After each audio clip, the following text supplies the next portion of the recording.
Free internet கொடுத்து ஜியோ இந்தியாவோட telecom இண்டஸ்ட்ரியை சேஞ்ச் பண்ண மாதிரி ஏர்டெல் இந்தியாவோட ஏஐ இண்டஸ்ட்ரியை சேஞ்ச் பண்ண போறாங்க.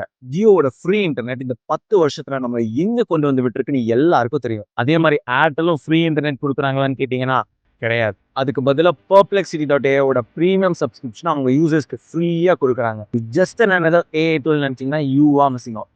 ரியல் டைம் வெப் சர்ச்சஸ் பண்ணி in depth and accurate results citation process மூலியமா கொடுக்கறதுல Perplexity இஸ் தி பெஸ்ட். இந்த சப்ஸ்கிரிப்ஷன் மூலியமா அவங்களோட ஏஐ மாடல்ஸோட சேர்த்து மற்ற கம்பெனிஸோட ப்ரீமியம் மாடல்ஸையும் ஃப்ரீயா ஆக்சஸ் பண்ணிக்கலாம். டீப் ரிசர்ச் இமேஜ் ஜென்ரேஷன்ஸ் எல்லாம் இன்க்ளூடடா 17,000 per year worth of சப்ஸ்கிரிப்ஷன்ஸை ஃப்ரீயா அவங்க யூசர்ஸ்க்கு ப்ரொவைட் பண்றாங்க. இது one of the best move by Perplexity. ஏன்னு கேட்டீங்கன்னா இது மூலியமா அவங்களால ஒவ்வொரு ஏர்டெல் யூசரையும் ரீச் பண்ணி மாஸ் இந்தியன் யூசர் ஆடியன்ஸை கெயின் பண்ண முடியும். ஸோ தௌசண்ட்ஸ்ல ஸ்பெண்ட் பண்ணி ப்ரீமியம் ஏஐ சப்ஸ்கிரிப்ஷன் வாங்குறவங்களுக்கும் சாதாரண ஏர்டெல் யூசர்ஸ்க்கும் ஒரே ஏஐ டூல் தான் கிடைக்கும்ன்றது இந்தியன் ஏஐ மார்க்கெட்ல ஒரு பிரேக் த்ரூவா இருக்கும். ஜியோ எப்படி ஃப்ரீ இன்டர்நெட் கொடுக்க ஸ்டார்ட் பண்ணாங்களோ அது மாதிரி. ஸோ ChatGPT, கூகுள் ஜெமினி எல்லாம் விட்டுட்டு Perplexity.ai நீங்க இப்ப சேஞ்ச் ஆகலான்னு இருக்கீங்கன்னு கமெண்ட் செக்ஷன்ல சொல்லுங்க.